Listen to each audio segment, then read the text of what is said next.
And also, we will be requesting the parents and at the back of your Meron pala kayong kabinet. check. Check. Oh, Okay, so Diyos, yun. requesting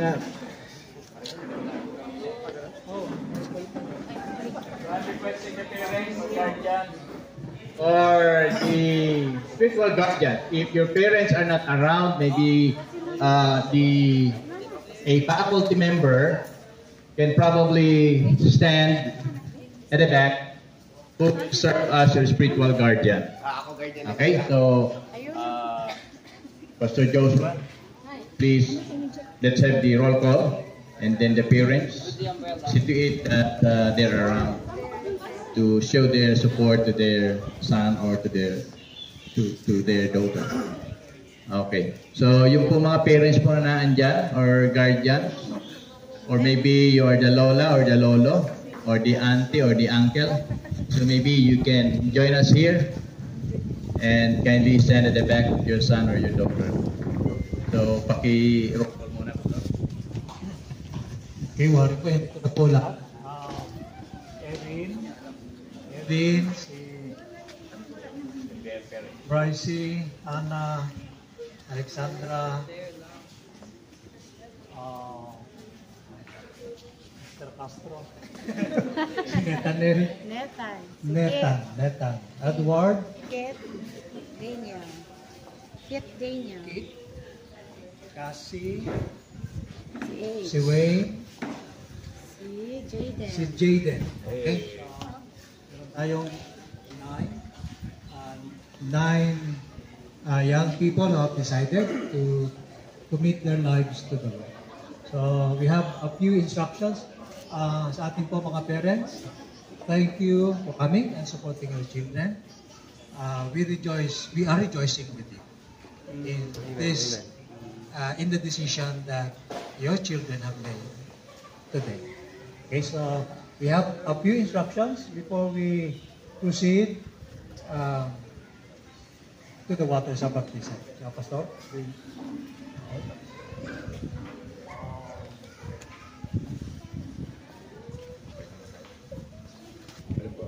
I am requesting Pastor Lani to lead us in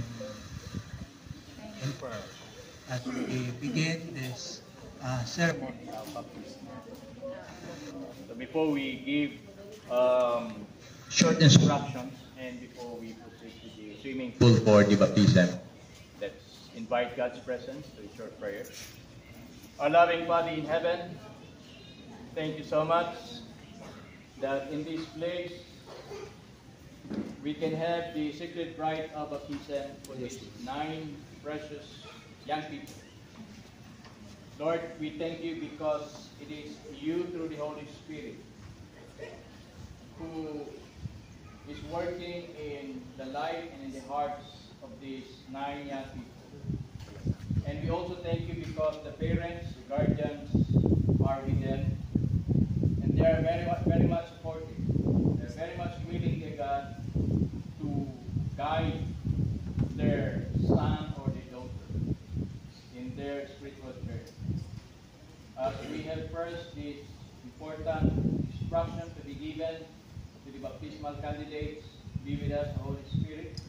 May your presence be upon this place and all of us, including our church members and the academy faculty and staff and students and other church members who are here. May we experience your protection and your special blessings be upon us all, that we may also renew our commitment when we receive baptism during those days. Thank you, Lord, for hearing this prayer in Jesus' name. Amen. Hindi na natin gagamitin ito. Okay. So, bago tayo magawa ang baptism. By the way, thank you so much, parents po. Although in our midst, there are parents who, though they are not yet members of the Seventh-day Adventist Church, pero yung anak nila nauna na magpapabinyag ngayon. And we thank you, dear parents, okay, for that. You're very much supportive, and I know that faculty and staff of the academy and members of PIC, we are very much willing also to be of help to your son or to your in their spiritual life. Okay? So to you baptismal candidates, young people, I know that you are not yet old, but you are old enough, okay, to understand the doctrines, the teachings of not only the Seventh-day Adventist Church but of the Bible. Diba? Alam niyo na yan, naiintindihan niyo. Okay? Kaysa yung mga maliliit pang bata na nabibinyagan. So, there is no reason for you and there is no excuse for you to delay and to procrastinate your decision to be baptized. And the timing is very, very appropriate for you to be baptized this afternoon. And week of prayer of the Academy is instrumental. Ito isang kapal na nakatulong sa inyo para mag-decide. Right? The decision that you've made, tama yung decision nyo na magpabaptize na ngayong hapon. And we are happy for that. And of course, above all, there is much rejoicing in heaven with regard to the decision that you have made today. Okay, or maybe this week. Right? May I just know, mayroon ba sa inyo dito i-re-baptize? I mean, meaning, baka iba sa inyo elementary, nag-aaral kayo sa Adventist school, Adventist elementary school, sabihin niya ka na at i-re-baptize ngayon. Meron ba ganon? Wala naman. So, this is your first time to be baptized. Okay. Naalam namin yun kasi iba ang recording sa rebaptism. Okay? Kasi nababinyagan na kayo nung una. Pero good na this is your first time to be baptized. And I believe and we assume that you understand the meaning of baptism. Okay? Ano ba dito hindi nakakaintindi ng baptism? Okay, siguro hindi nyo pa maintindihan ng malalim yan, but baptism, that is only a symbol. Symbol lang yan, kahulugan. When you accept Jesus as your Lord, as your Savior, as your God, it should be manifested through baptism. Because baptism, one of the meanings of baptism is that is a public confession that all of yours is that you are confessing to the world that Jesus is your Lord. And you are submitting your life to the Lordship. Understand that? Okay. And now, because of that decision, you are promising not to any pastor, not to any faculty, not to your parents, but you are promising above all, you are promising to God that you will walk in the newness of life. Okay? Meaning, you will not go back to your old life. Hindi na, may mga ginagawa niyong kabulasugan, ha? Sorry for the word, kabulasugan. Okay. Nauna, hindi ba mabuhay niyo na yun? Okay? Yung mga parents nyo, okay? Yung mga parents nyo ay, of course, may mga expectations sila na since you are already baptized, okay? Baptized daughter, baptized son, siyempre, dapat may manifest nyo, may pakita nyo na yung isang buhay ng isang baptized member o isang baptized na youth. Okay? Especially in Seventh-day Adventist Church. Alright. So, bakit natin ginagawa ang immersion, young people? Because when we pastors will be baptizing you, when we immerse, okay, your physical body to the water, that is the symbol that we are also burying your old life. Diba? Ang inililibing sa lupa. We are burying your old life. Yung sinful life nyo. Pagka itinasnayan kayo, that is also a symbol that is a symbol of a new life. Okay, so yan ang ibig sabihin niya. Nung nagbinyag kami last Sabbath, sabi ko doon sa mga baptismal candidates, you have different biological birthdays. Iba-iba inyong, iba-iba, di ba? Kayong 9 baptismal candidates, iba-iba ang inyong biological, hindi naman kayo pare-parehas March 29, ang inyong biological birthday. Ha? Iba-iba. Pero, ang spiritual birthday nyo, pari-parehas kayong siyam. Ano ang spiritual birthday nyo?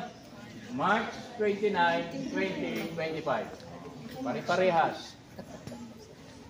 Kaya, marami tayong pagkakapari-pareho pagdating sa mga spiritual matters or spiritual. Okay? So, tandaan nyo, ang March 29, 2025 ay napaka-memorable yan na date sa inyo lahat. Kayo siya. Huwag yung palilimutan sapagkat yan ang inyong spiritual birthday. Okay? Kaya kung mag-request man kayo kila Papa at Mama nyo at Daddy nyo na pwedeng maghanda sa aking spiritual birthday, nasa inyo na yon. Okay? Nasa inyo na yon. Alright, so that's it. The moment we immerse your body to immerse you, ang gawin nyo ay huwag nyo kontrahin yung pagkaroon namin mga pastor. Okay? You just submit yourself as we immerse it to the water. Okay. No, sige. Parang i-demo para hindi kayo mahirapan. At saka isa pa, bago i-demo i-mindset nyo na. Kasi ngayon mahangin, malamig. Okay. Medyo malamig-lamig na ako ng tubig. At yung body temperature naman natin, nakaka-adjust ka ganyan. Okay. Okay, so, verify ko lang din, Pastor. There are 3 pastors who will be baptizing you.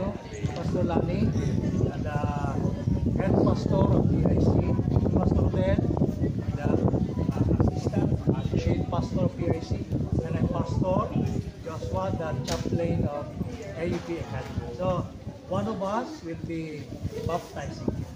Okay? Tandaan ninyo kung sino. Do not just put to mind this important date. Also, please remember our names. Kasi ilalagay doon sa inyo. And by the way, I also want to note this one.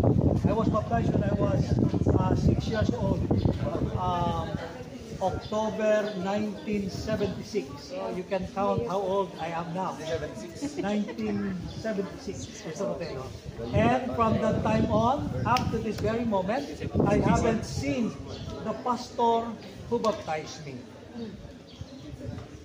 But of course, I am grateful. Parang kasi I want to see the pastor again. So, tayo naman, I think, because together in this campus, you'll be able to see us again. Okay. And I think that will be a joy for all of us. Okay, so let us now demonstrate, Pastor Ben, how this to be baptized. So this is just for demonstration. So supposed to be Pastor Joshua is the one who the candidate for baptism. You just put your hand in the heart. This one is preparation. And when we ministers, we ministers the gospel beyond our hands. You just bend your knee a little, and we will immerse you in the water like this. Okay.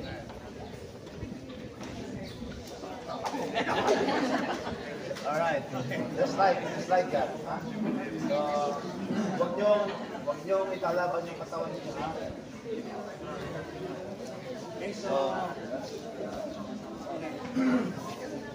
tapos na tayo mag-pray, so we will go, all of us will go down now, and also take your time. Okay? Si Sir Tay nga mag-ano, si Sir ay na Tulungin natin ibang mga ito pala.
I surrender all.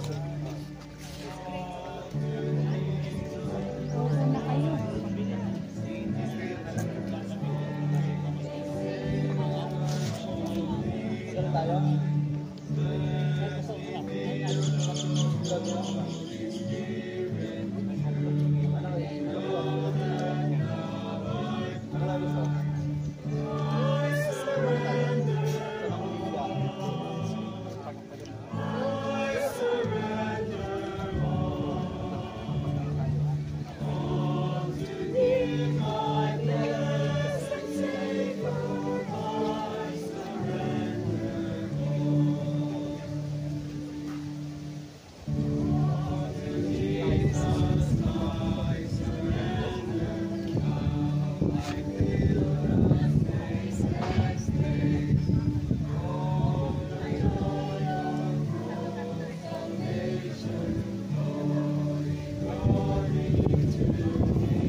Because you have decided to accept Lord Jesus Christ into your life. Inaan niyo po. Inaan niyo po. We rejoice with the privilege of baptizing you. Rising in the name of the Father and of the Son and the Holy Spirit, we baptize you.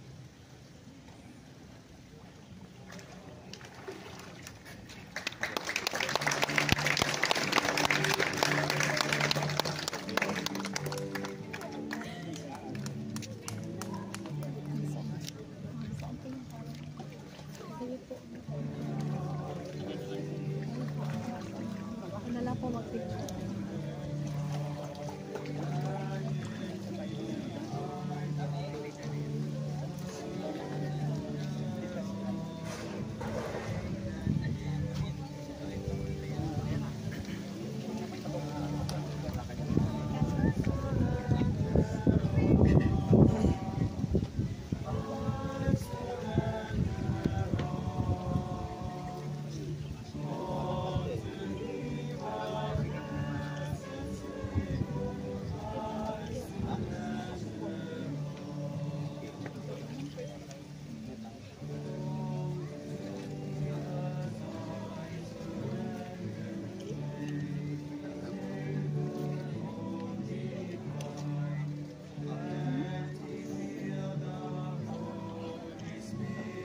Dear young people, you have decided to give and to surrender your life to Jesus. You have heard about the gospel. You received Bible study. You have listened to the presentations during the week of prayer. And because of that, it helped a lot in your decision to accept Jesus as your personal Lord and Savior. Now, we ministers of the gospel, we raise our hand, baptizing you in the name of the Father, the Son, and of the Holy Spirit. Amen. Praise the Lord.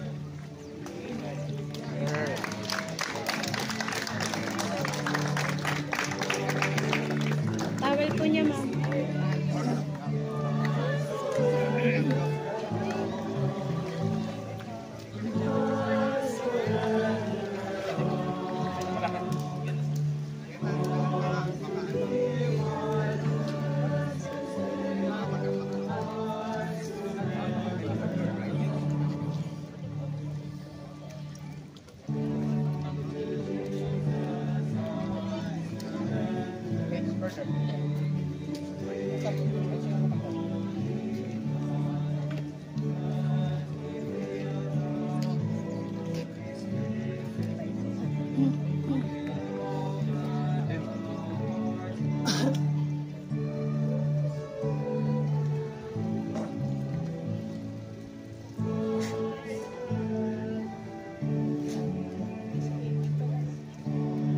Today,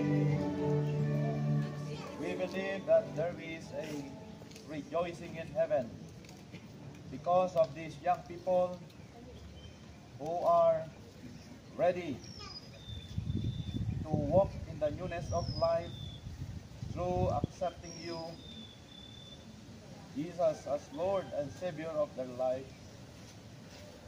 And we, as a minister of the gospel, we are raising our hands, baptizing them in the name of the Father, and of the Son, and of the Holy Spirit. Amen.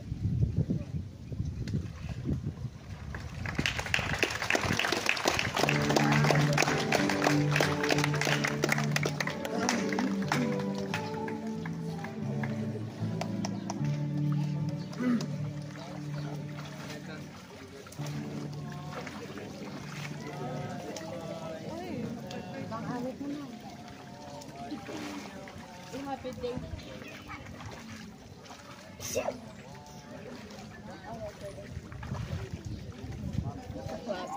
Opo. Happy day. Ano po ang inyong ate? Rice. We are requesting again the parents, the guardians, to please stand back as we offer the dedicatory prayer. Yung po mga parents, the guardians, we want to also say the dedicatory prayer.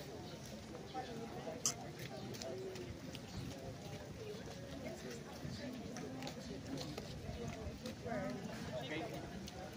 You may remain standing, parents and guardians, but newly baptized and we baptizing pastor. Okay. So we will have now our dedicatory prayer. Let's observe silence as we have the dedicatory prayer.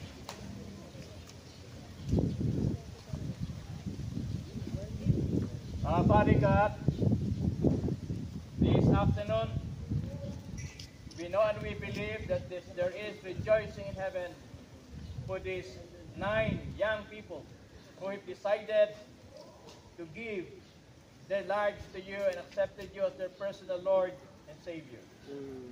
Dear God, we thank you for their very crucial decision that they've made today.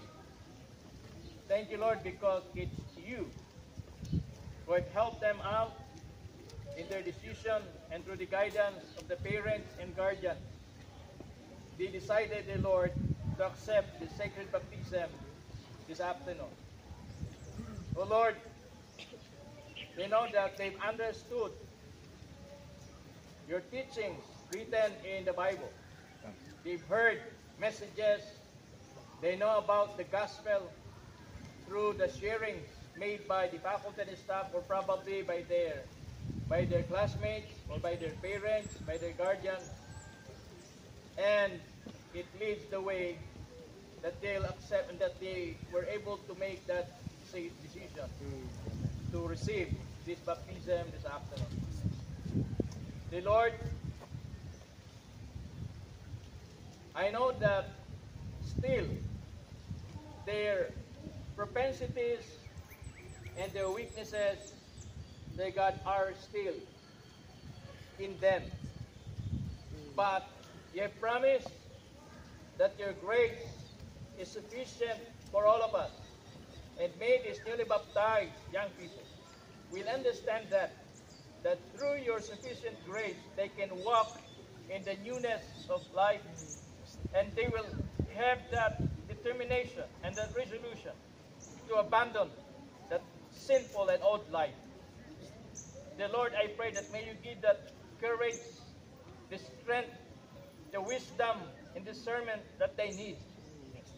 You know that there are influences in this world that might probably lead them away from you, but say, God, kindly remind them. I know and I believe, Lord, that the Holy Spirit will continue to work in their heart.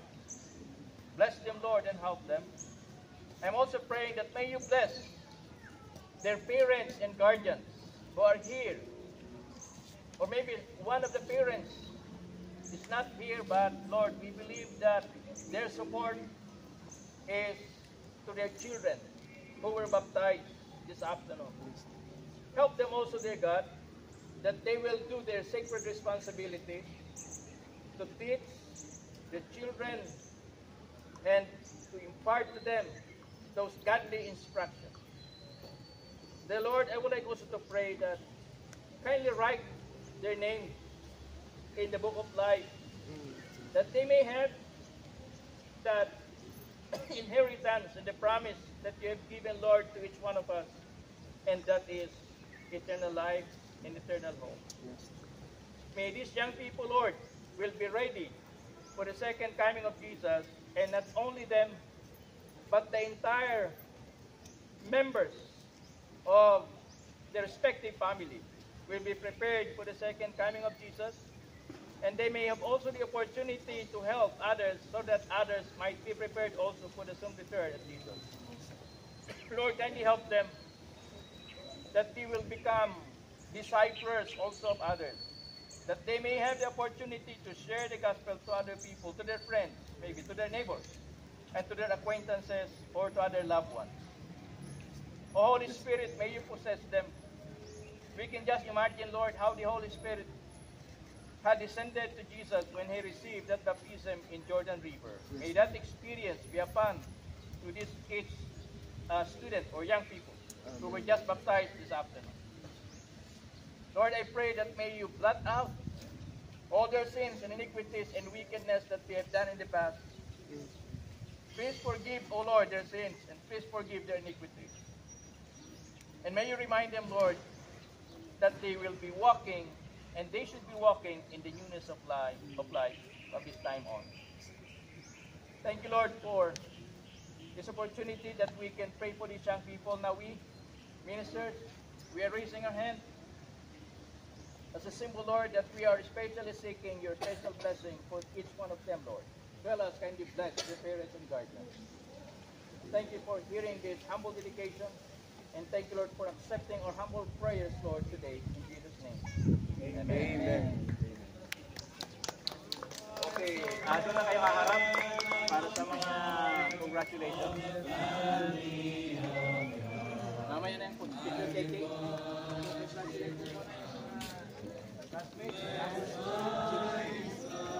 And the parents also can join us.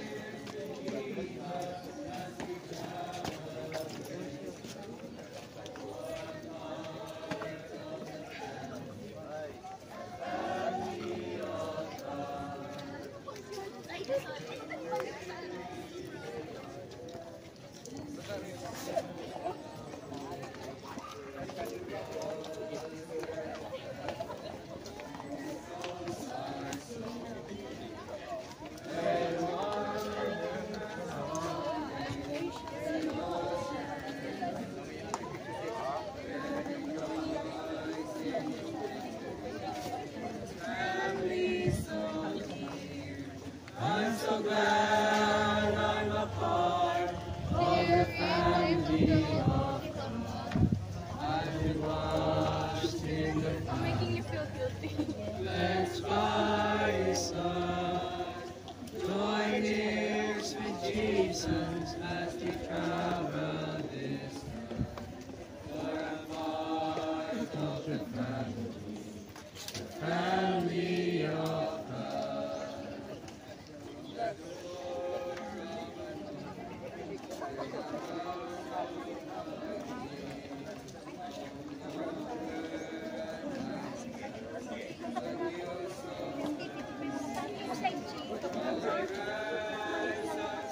Saan kayo sa Jake?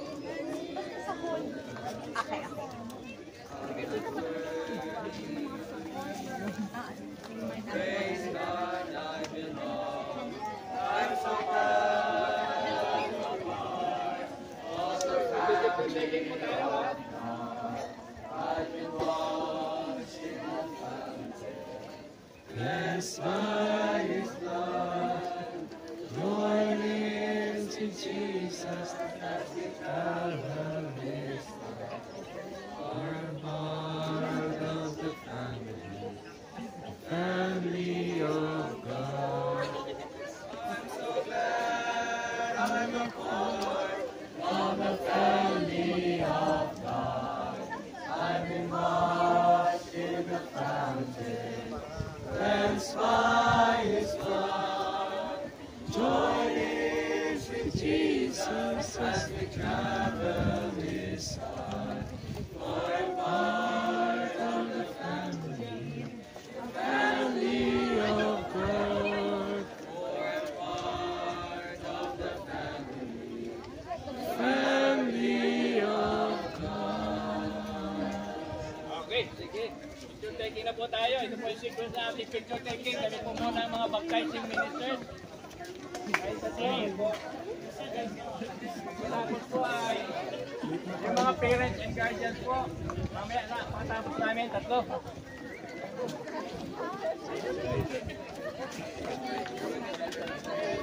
Alright. Sige, yung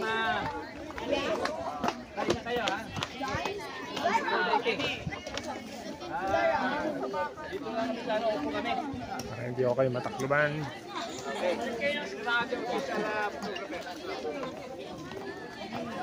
Ay, wait. Okay. Pagkatapos po nito ha, sa likod po yung mga parents and guardian.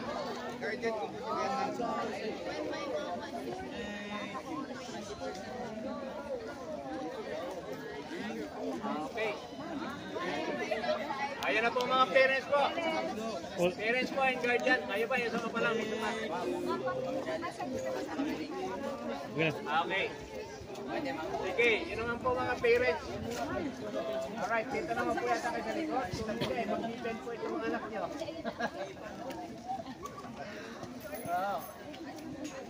Sige. Mag-window na lang po. Window para may makita po ang ano. Mag-window lang para makita po yung mga mami ang natin nyo. Lola, okay.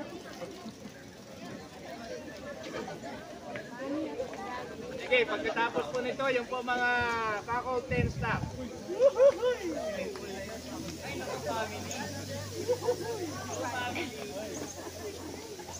You okay?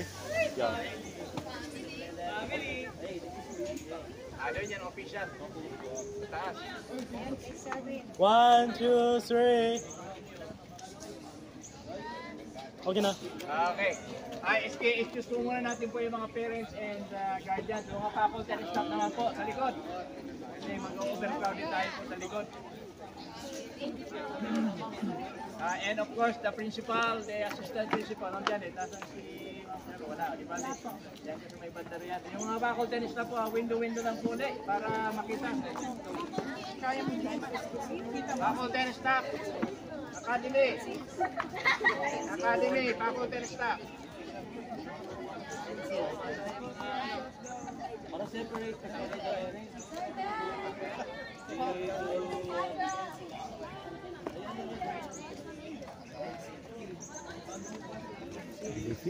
okay.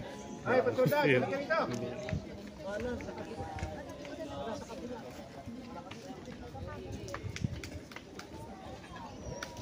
What lens are you using? Okay. Sige.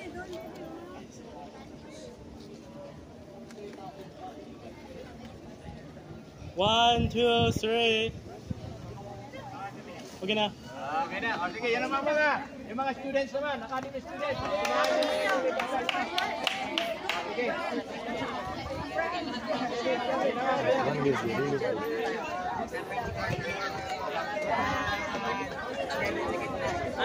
Everyone!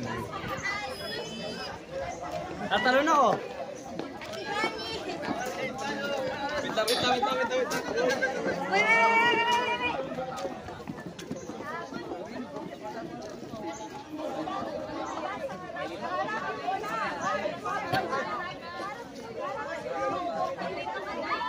You're a student also? You're a student also?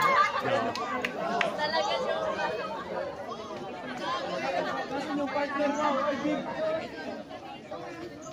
How will they fit? How will they fit?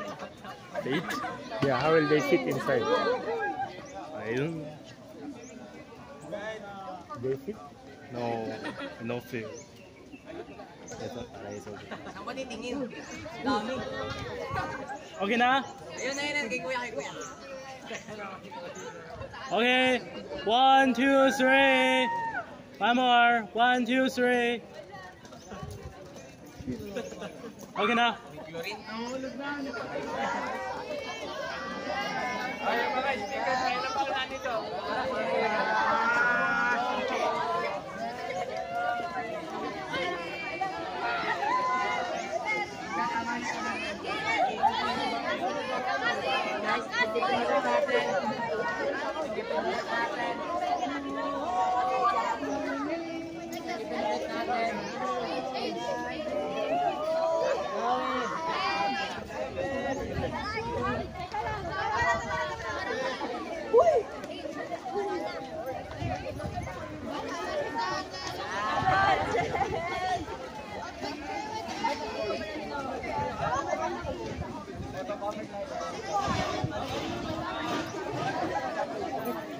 Sabi ka na naman.